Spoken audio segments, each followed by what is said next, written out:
Through these doors since 2001, the Military Heritage Museum has been one of Southwest Florida's premier attractions. Located 2 blocks from the majestic Fisherman's Village in Punta Gorda, it is a one-of-a-kind gem, a museum unlike any other in the state of Florida or the nation. A walk through the Military Heritage Museum is a transportation through time and space. A real point of pride for Southwest Florida. The museum serves as a showcase of volumes of authentic, one-of-a-kind artifacts, to be sure, with over 17,000 square feet of true history. An incredible reminder to all who enter these doors of the tremendous price of freedom. Perhaps the greatest strength of the museum, adding an entire dimension to its presentation, are its veteran volunteers, many who have been the tip of the spear, sharing their experience and experiences. Our volunteers are the backbone of the museum. These folks have endless first-hand stories, and they live them. What makes us unique is we are not just a place to see old stuff, but this multi-dimensional experience with volunteers who many have felt the throes of battle, the adrenaline of a cockpit, the wake of a ship at sea, and in some cases, the sting of a bullet. Here in Charlotte County, we have over, I believe, 30,000 veterans.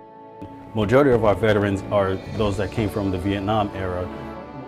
So that's our main volunteer pool. The majority of our volunteers are veterans that served between World War II to present day.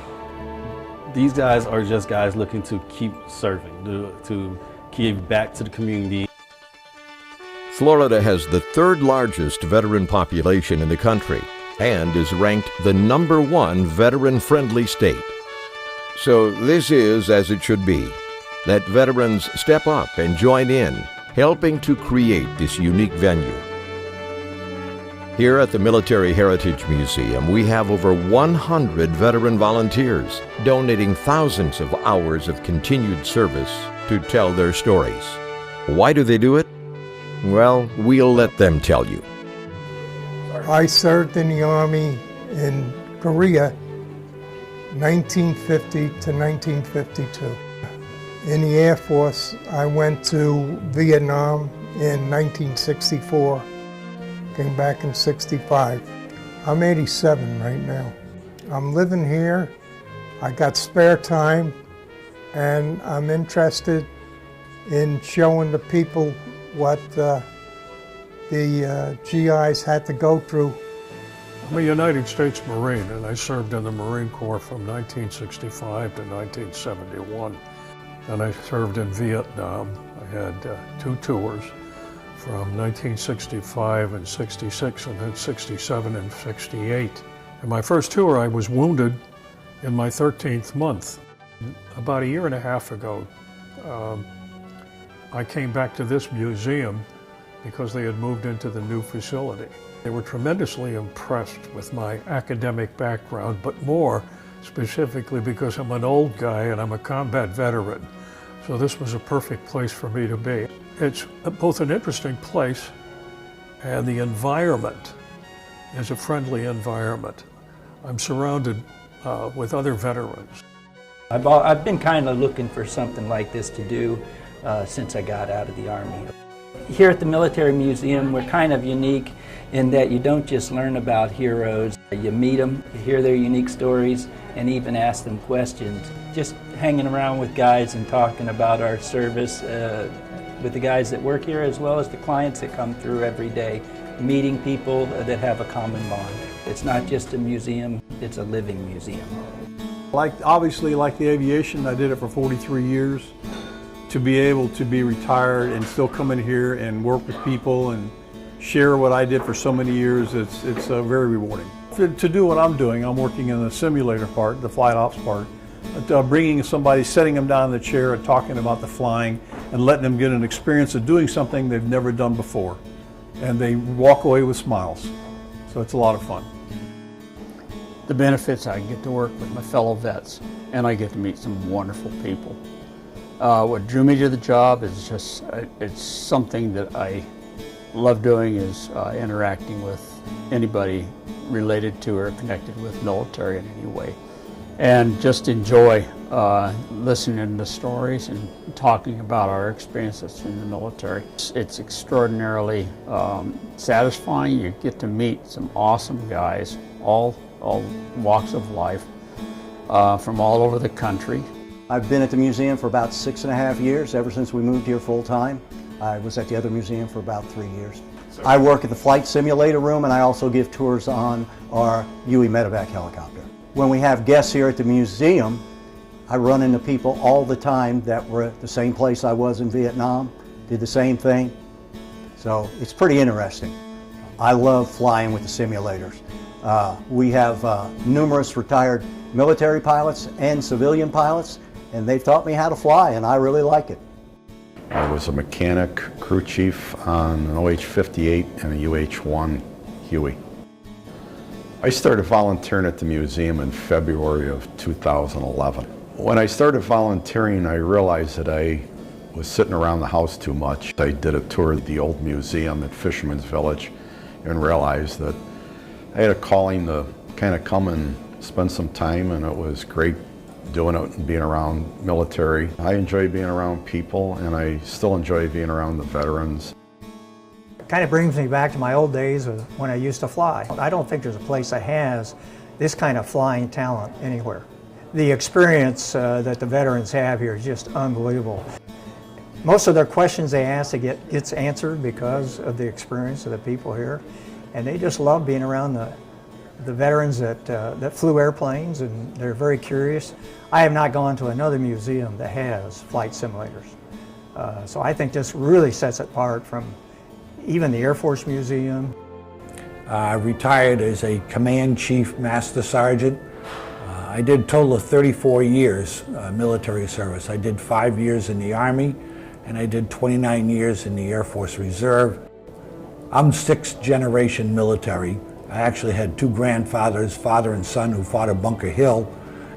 But I came here to educate people.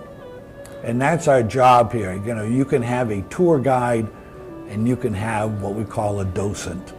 And a tour guide walks around pointing out artifacts of people. Well, you can train anybody to do that. And we teach people what they didn't learn in school. As the old saying goes, those who fail to learn from the mistakes of history are doomed to repeat them. I had this family come in one day, a mother, father, and about a 12, 13-year-old boy. And the boy walked up to me and he said, "Sir, can I ask you a question? I've seen a lot of movies about World War II. Does that mean there was a World War I? Kids in most states get 1 year of U.S. history, and they're lucky if they get past the Civil War." People come in and ask us questions. They're people who have a genuine interest in what we have to say and what information we can provide. And it's very comforting.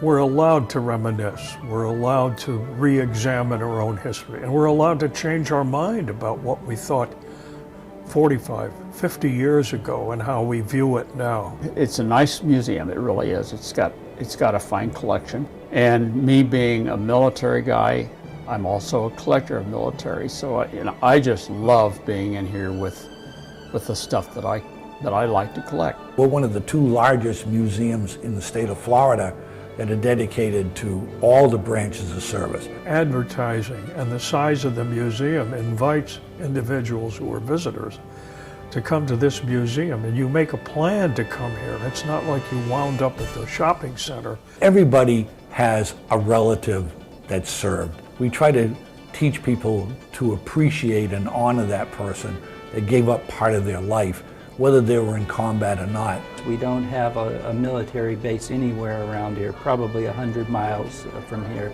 So a place where we can gather and get together, and also a place where the civilians can get a taste of what the military's about. That's what I like about the museum. Without it, we would have no exposure to the military in Southwest Florida. It's like a safe place to hang your helmet. And the guys that come in here, they're very comfortable with that. I'm a 100% disabled veteran, and one of the things that I have is PTSD. And being able to talk about it and relate to other people in the same way helps a lot. We really do enjoy working here. It is. It's not like a chore. Yeah, we just like being around each other. I mean, whether I was Army, whether I'm here celebrating the birthday of the Marine Corps or talking to people from the Air Force, doesn't matter to me. We're all equally important. I would say that this would be very beneficial for anybody that wants to do volunteer work. More than once, I've talked to youngsters, and we give small children a little model of a soldier when they come, and we tell them, touch the back of my hand, and years from now you can say that you met a combat veteran from a war that nobody seems to remember, the Vietnam era war. And maybe, like me, remembering a fellow who fought in the Boer War, or the Spanish-American War, a youngster will say, I met one of those guys once. Every year, tens of thousands visit Southwest Florida's most treasured museum, view her artifacts, and touch the souls of veterans, both living and deceased. What sets our museum apart is you hear the stories both firsthand and via archives of the brave, the sacred, and the exceptional, the American service member. It's pretty special. Today, enjoy your visit and take advantage of the truly multidimensional historical experience of the Military Heritage Museum, where heroes walk and where heroes work.